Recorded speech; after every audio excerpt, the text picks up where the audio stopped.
there's a reason why Allah Azza wa Jal will trust Hudhayfah radiallahu ta'ala anhu.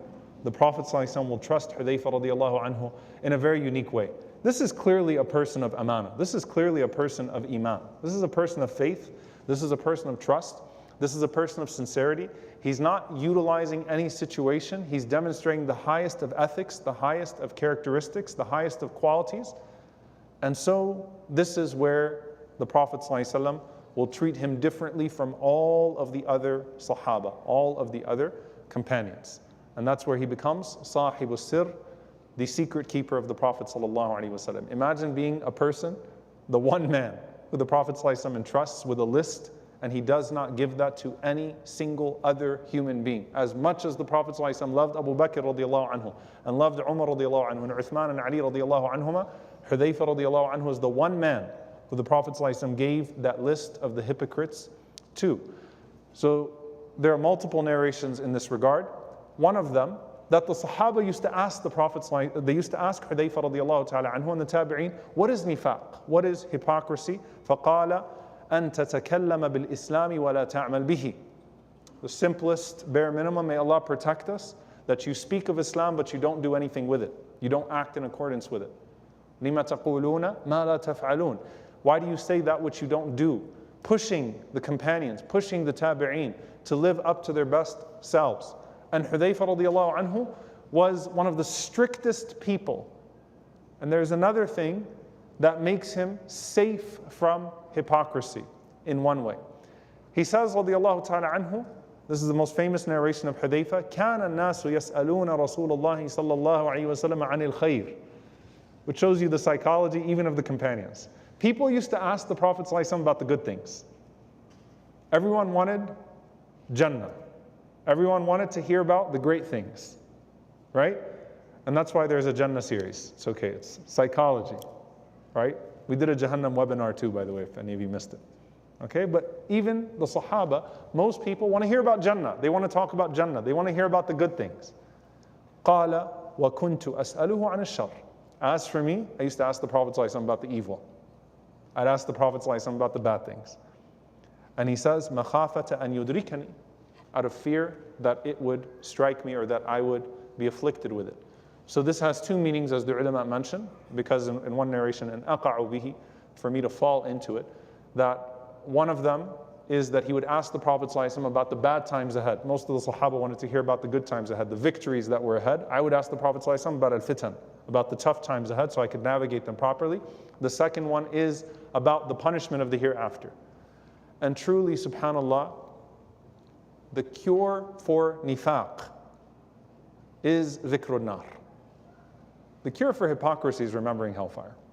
Truly, subhanAllah, that there are multiple means, obviously, secret, private, good deeds and things of that sort.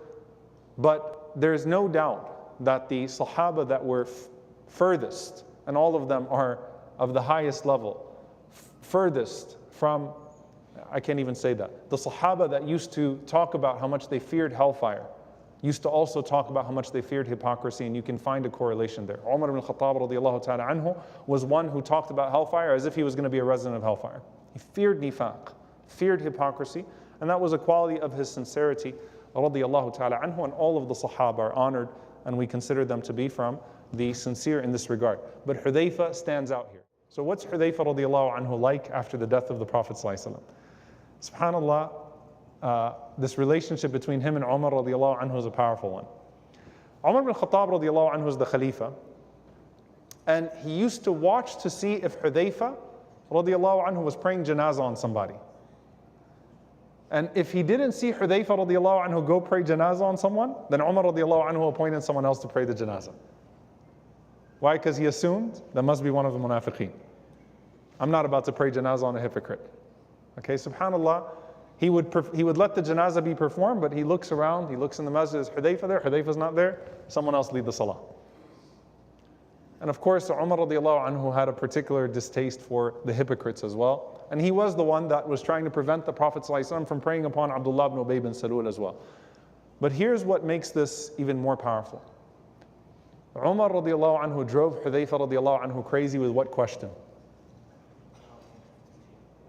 Ya Hudhayfah, أأنا من المنافقين يا حذيفة أأنا من المنافقين يا حذيفة أأنا من المنافقين.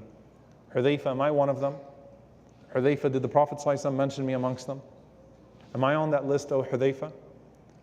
How many times did the Prophet ﷺ give Umar radiallahu anhu the bushra of Jannah, the glad tidings of paradise?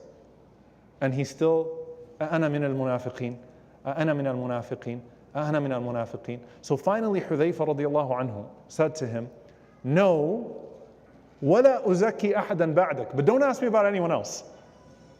Like, khalas, you got your answer, and I'm negating, you're not on the list, okay? You move on with your life. You're not a hypocrite.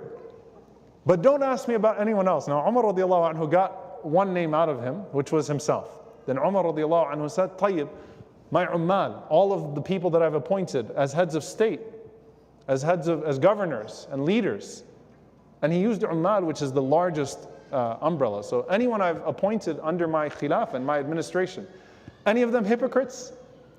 Hudhayfah radiallahu anhu said, I told you, la uzaki ba'dak. I'm not going to tell anyone after, or I'm not going to say anyone's name after you. Umar radiallahu anhu said, Hudhayfah, look, this is khilafah, the implications are large, the amana, I need to know. Any one of them, hypocrites. So Hudhayfah radiallahu anhu said, only one. Umar radiallahu anhu said, who? And he wouldn't give him the answer. So he said, look, it's a secret of the Prophet ﷺ. I can't tell you. Then Hudhayfah radiallahu anhu was narrating this. He said, after Umar got frustrated with me and he wouldn't get the answer, he said, subhanAllah, it was as if Allah opened Umar radiallahu anhu's heart to the truth because he dismissed that one person. And I thought to myself, it's as if, and this is of course muhaddath, like Umar radiallahu anhu is spoken to, he's guided towards the truth. It's as if Umar radiallahu anhu went home and like prayed on it at night, and he was just naturally guided to who the hypocrite that he had appointed amongst his administration was, and he dismissed him. Which shows you, subhanAllah, that, look, the success of these people was not something that was just worldly, right? It wasn't just like Umar radiallahu anhu's brilliance. At the end of the day, it was their taqwa. It was their piety and the blessing that came from Allah subhanahu wa ta'ala. Imagine, only one hypocrite, and Umar radiallahu anhu got rid of him by divine intuition, by the aid of Allah subhanahu wa ta'ala towards him.